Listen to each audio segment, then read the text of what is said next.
jolly good.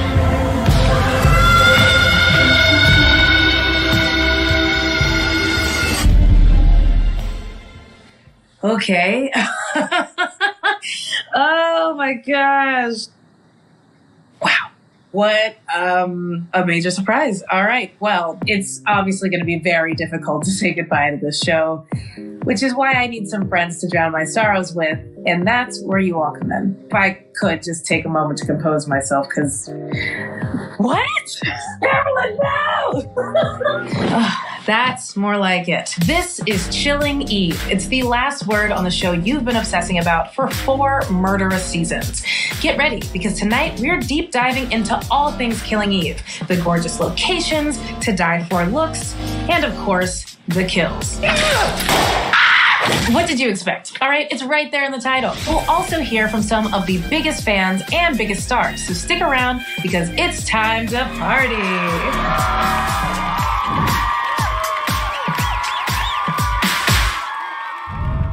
Welcome to Chilling Eve. Okay, what a gut-wrenching finale. I, for one, could use a drink. Ugh, thank you. Here is to Eve and Villanelle, the most demented set of best frenemies to ever appear on television, and the trails of blood left in their wake. Killing Eve, you are gone, but never forgotten. So, cheers. Cheers to Killing Eve. Killing Eve. Cheers. Cheers. Skål, as we say here in Sweden. To the best show on earth. Cheers. Good stuff. The best way to go is with the proper whiskey in a proper glass. I love a proper whiskey in a proper glass. Tastes like insatiable love for Killing Eve. I love you, Killing Eve. Cheers to Killing Eve. While I work on this drink, let's set the mood with a quick look back at the most obsessible moments of Killing Eve. I believe there is a female assassin operating internationally, and she's targeted a number of influential people. She's highly skilled, as yet untraceable, and frankly, she's starting to show off. Wear it down. Eve Polastri. Eve Polastri. Oksana, I know you're a psychopath.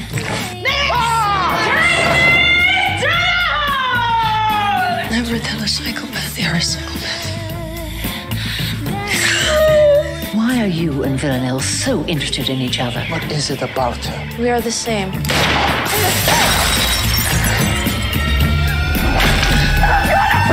What did you do? Did you murder someone? No.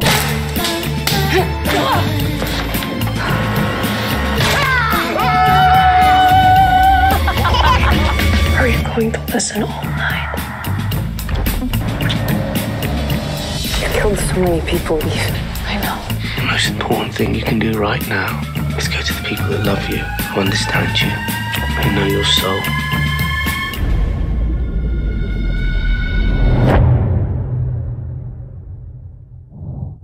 Villanelle may be the most lethal character on Killing Eve, but Carolyn kills with her comments.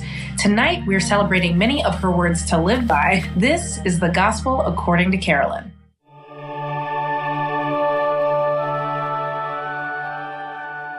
Killing is primal. And who are we to quibble with nature? Divorces are easy. It's marriages that are impossibly hard. Jokes are for people who do their jobs correctly, Mo. You know her as Carolyn, and here she is with a very special message for the fans, the wonderful Fiona Shaw.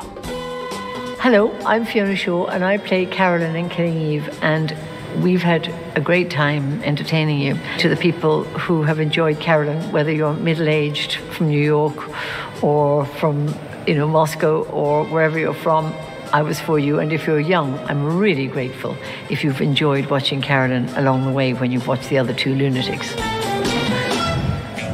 Pardon me while I gussy up for the next segment. Thank you. This is definitely a razor blade. Thanks, though. Oh, ow. If there's one thing that stood out on Killing Eve more than, the murder, it's the fashion. I mean, the drip is iconic to say the least. And here to look at the fashion of Killing Eve is fashion icon, actor, singer, activist, drag queen extraordinaire, and Killing Eve superfan, Nina West.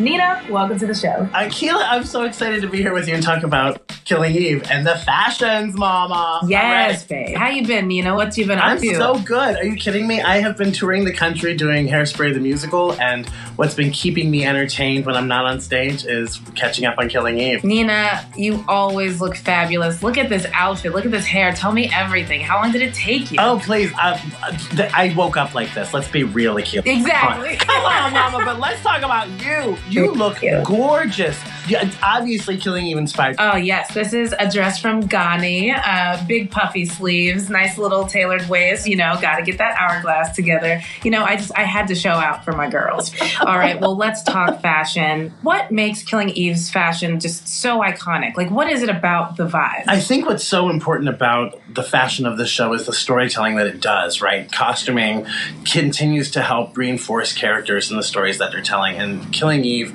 these characters are so iconic. And in turn, so are their fashions and their choices that these characters are wearing. In your opinion, you know, where does Killing Eve fall in, like, the history of television as far as fashion goes? Like, all-time rank. I feel like it's up there. Of course it is. I mean, we're talking about putting Killing Eve amongst the greats of fashion, right? We have Sex and the City, which started so many trends.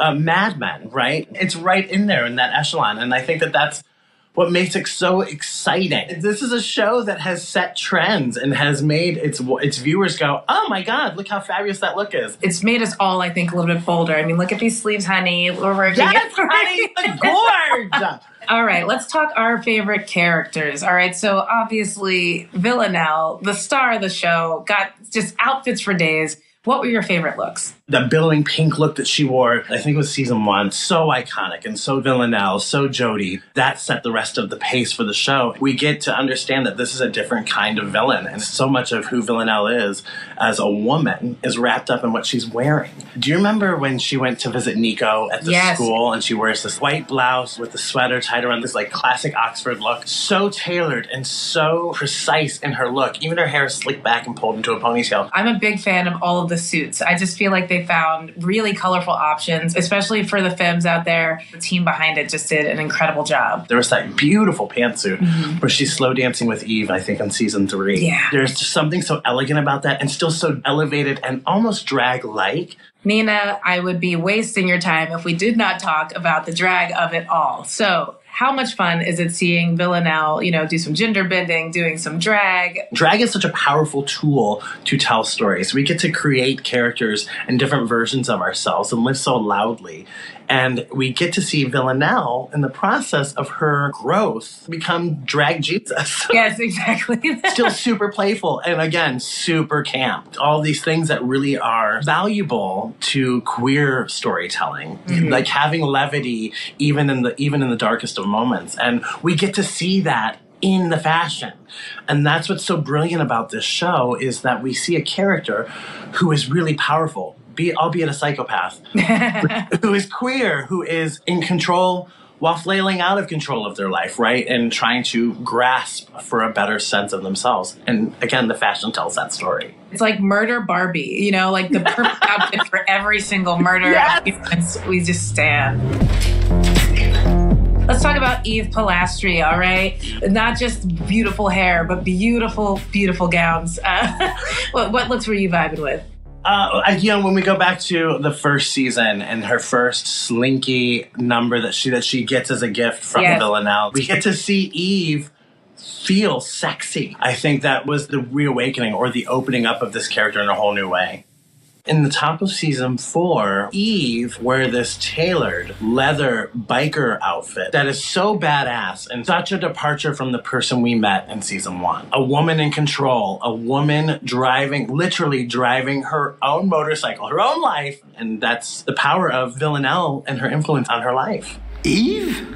Let's talk about Carolyn, the boss, the icon, a woman who knows exactly who she is. Mama rocks a jacket like nobody else. Again, it's about the tailoring. My very favorite look is that tree jacket that she wore. That really classic, really gorgeous, elegant tree jacket with the trees that were tangling themselves around her body. I thought that was such an incredibly powerful metaphor for what she was experiencing. Yeah.